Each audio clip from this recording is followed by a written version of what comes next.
ಕರ್ನಾಟಕದ Bollywood entry ನಮ್ಮ ಐಶ್ವರ್ಯ ರೈಯಿಂದ ಆಗಿದ್ದು.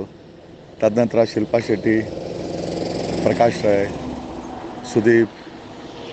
ಈಗ ಅದೃಷ್ಟ ಕೂಡಿ ನಮಗೂ ಬರ್ತಾ ಇದೆ ಅಂತ ಅನಿಸ್ತಾ ಇದೆ.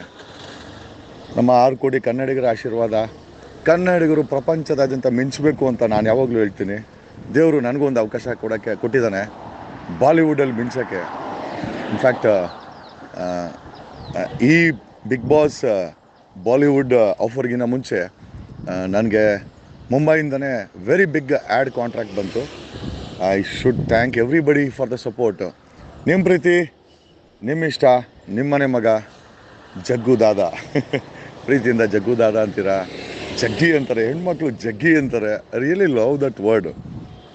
ಮಹಾರಾಣಿ ಸತ್ರ ಮನೆ ಹೋಗ್ಬೇಕಾರೆ ಅಲ್ಲಿ ಏನೋ ಅಪ್ಪಿತಪ್ಪಿ ನನ್ನ BMW ಬೈಕಲ್ಲಿದೆ, ಫೋನ್ ಬಂತು ಅಂತ ತೆಗೆದ್ರೆ ಅದು ಯಾವ್ದಷ್ಟು ಗುಂಪು ಹೆಣ್ಮಕ್ಳು ಹಂಗೆ ಓಡ್ಬಂದ್ರು, ಜಗ್ಗಿ ಜಗ್ಗಿ ಅಂತ. ಭಯ ಆಯಿತು, ಬಂದ್ಬಿಟ್ಟೆ ನಾನು.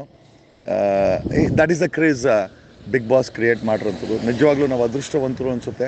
ಅವರೆಲ್ಲ ನಮ್ಮ ಮನೆ ಹೆಣ್ಮಕ್ಳು. ನನಗೇನು ಕೆಟ್ಟ ಭಾವನೆ ಯಾವತ್ತೂ ಇಲ್ಲ. ನಮ್ಮ ಹೆಣ್ಮಕ್ಳನ್ನ ಯಾವತ್ತೂ ಕೆಟ್ಟ ಭಾವನೆಯಿಂದ ನೋಡೋದಿಲ್ಲ ಬಿಡಿ. ಅವರೆಲ್ಲ ನಮ್ಮ ಆಸ್ತಿ. ಆ ಆಸ್ತಿನ ಕಾಪಾಡ್ಕೊಳ್ಬೇಕಾದ ನನ್ನ ಕೆಲಸ. ಹೇಳಿದ್ನಲ್ಲ, once upon a time it was Aishwarya Rai ಬಾಲಿವುಡ್ಗೆ ಎಂಟ್ರಿ. ತದನಂತರ ಶಿಲ್ಪಾ ಶೆಟ್ಟಿ, ಪ್ರಕಾಶ್ ರಾಜ್, ನಮ್ಮ ಸುದೀಪ್ ದಾದ, ಇನ್ನೂ ಸಾಕಷ್ಟು ಜನ ಹೋಗಿದ್ದಾರೆ.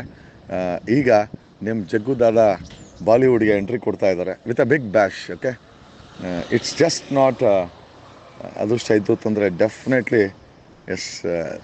ಇಲ್ಲಿ ಬಿಗ್ ಬಾಸ್ ಜೊತೆ ಸುದೀಪ್ ದಾದಾ ಜೊತೆ, ಬಿಗ್ ಬಾಸ್ ಬಾಲಿವುಡ್ ಕತೆ ಸಲ್ಮಾನ್ ಖಾನ್ ಜೊತೆ. Thank you Bigg Boss and love you all. ಕನ್ನಡಿಗರು ಬೆಳಿಬೇಕ್ರಿ. ನೋಡಿ, ನಮ್ಮ ಕನ್ನಡಿಗರಾದಂಥ ಜಯಲಲಿತಾ ಅವರು ತಮಿಳ್ನಾಡು ಮುಖ್ಯಮಂತ್ರಿ ಆಗ್ತಾರೆ. ಎಷ್ಟು ಖುಷಿ ಆಗ್ತದೆ. ಕಲ್ಪನಾ ಚಾವ್ಲಾ ಅಲ್ಲೋಗಿ ನಮ್ಮ ದೇಶದ ಹೆಮ್ಮೆಯನ್ನು ಮೆರಿತಾರೆ. ಎಷ್ಟು ಖುಷಿ ಆಗುತ್ತೆ. ಅದೇ ರೀತಿ ಕನ್ನಡಿಗರು ಬಾಲಿವುಡ್ಡಲ್ಲಿ ಕಾಲಿಟ್ಟು ಮೆರೆದ್ರೆ, ಅಫ್ಕೋರ್ಸ್ ನಾನು ಇನ್ನೊಂದು ಹೆಸರು, ಹಾಟ್ ಟ್ರೆಂಡಿಂಗ್ ಹೆಸರು ಮರ್ತೋಗ್ಬಿಟ್ಟೆ, ರಶ್ಮಿಕಾ ಮಂದಣ್ಣ, ದ ಟಾಪ್ ಬಾಲಿವುಡ್ ಇವತ್ತು. ನಮ್ಮ ಕನ್ನಡಿಗರು ಅವರು ಕೂಡ ದ ಕ್ರಶ್ ಆಫ್ ಬಾಲಿವುಡ್ ಅಂತ ಹೇಳೋದು ತಪ್ಪಾಗಲಾರ್ದು. ನೌ ಐ ಥಿಂಕ್ ಸಲ್ಮಾನ್ ಜೊತೆ ಯಾವುದೋ ಪ್ರಾಜೆಕ್ಟ್ ಮಾಡ್ತಾ ಇದ್ದಾರೆ ಎಲ್ಲ Rashmika. And thanks for you all. ಒಂದು ಎಂಟ್ರಿ ಅಂತೂ ಓಪನ್ ಆಗಿದೆ. ಐ ಥಿಂಕ್ ಫೋನ್ ಆಡಿಷನ್ ಮುಗಿದಿದೆ. And ya, it's a great time for me and God's blessings. ನಿಮ್ಮೆಲ್ಲರ ನೆಗೆಟಿವ್ ಆರ್ ಪಾಸಿಟಿವ್ ಡೆಫಿನೆಟ್ಲಿ ನನ್ನನ್ನು ನ್ಯೂಸಲ್ಲಿಟ್ರಿ ನೀವೆಲ್ಲ.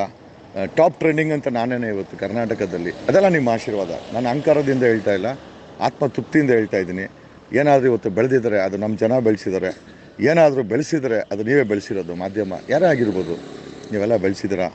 ಐ ಥಿಂಕ್ ಒಂದು ಸಮಯದಲ್ಲಿ ಲಕ್ಷ ನೋಡೋಕ್ಕೆ ಹಿಂದೆ ಮುಂದೆ ತುಳಿತಾ ಇದ್ದಂಥ ನಾನು ಲಾಯರ್ ಆಗಿ ಇವತ್ತು ಕೋಟಿಗಳನ್ನು ನೋಡ್ತಾ ಇದ್ದೀನಿ. ಕೋಟಿಗಳನ್ನು ಎಣಿಸೋಕ್ಕಾಗೋದಿಲ್ಲ. ಆ ಥರ ಒಂದು ಆರ್ಥಿಕತೆ ನನ್ನ ಜೀವನದಲ್ಲಿ ಬಂದಿದೆ. ಇದೆಲ್ಲ ನೋಡಿದ್ರೆ ಖಂಡಿತವಾಗಿ ನಾನು ರಿಟರ್ನ್ ಸಮಾಜಕ್ಕೆ ಕೊಡಲೇಬೇಕು.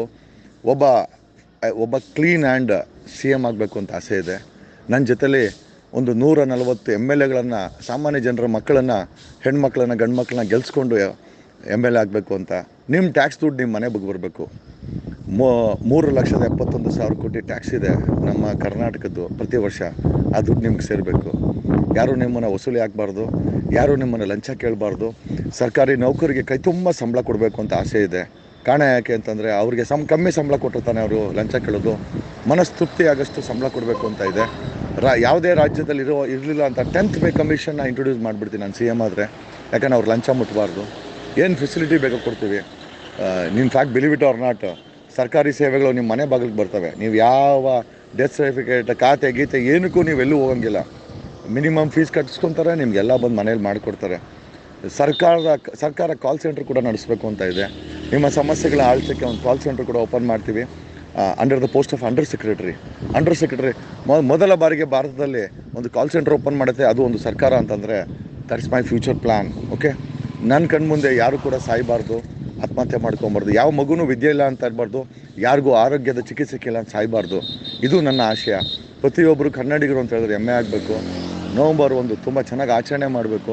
ಜಾತಿ ಧರ್ಮ ಅಂತ ವಿಚಾರ ಬಂದಾಗ ನಾವೆಲ್ಲ ಭಾರತೀಯರು ಅನ್ಬೇಕು. ಡೆಫಿನೆಟ್ಲಿ ಕನ್ನಡಿಗರಂತ ಹೆಮ್ಮೆ ಇರಲೇಬೇಕು. ಆಮೇಲೆ ಬೆಂಗಳೂರಿಗೆ ಬಂದಾಗ ನಮ್ಮ ಕೆಂಪೇಗೌಡರಿಗೆ ಸಲಾಮ್ ಹಾಕಲೇಬೇಕು. ಜೊತೆಯಲ್ಲಿ ನಮ್ಮ ಭಾವ್ಯಕ್ಯತೆಗೋಸ್ಕರ ನಮ್ಮ ಬಸವಣ್ಣನ ನಾವು ಜ್ಞಾಪಕ ಇಟ್ಕೊಳ್ಳೇಬೇಕು. ಸಂಗೊಳ್ಳಿ ರಾಯಣ್ಣ ಆಗ್ಬೋದು, ಒನಕೆ ಓಬವ್ವ ಆಗಿರ್ಬೋದು, ಕಿತ್ತೂರು ರಾಣಿ ಚೆನ್ನಮ್ಮ ಆಗಿರ್ಬೋದು, ಯಾರಿಲ್ಲ ರೀ ನಮ್ಮಲ್ಲಿ, ಎಲ್ಲ ಇದ್ದಾರೆ. ಆಮೇಲೆ ನಮ್ಮ ಬಾಲಿವುಡ್ ಮೀನ್ ನಮ್ಮ ಸ್ಯಾಂಡಲ್ವುಡ್ನ ಶಾರುಖ್ ಖಾನ್, ನಮ್ಮ Sudeep. Thank you Sudeep, love you. I really love you for ಹೇಳಬಾರ್ದು. Yes, I always love you. Thank you.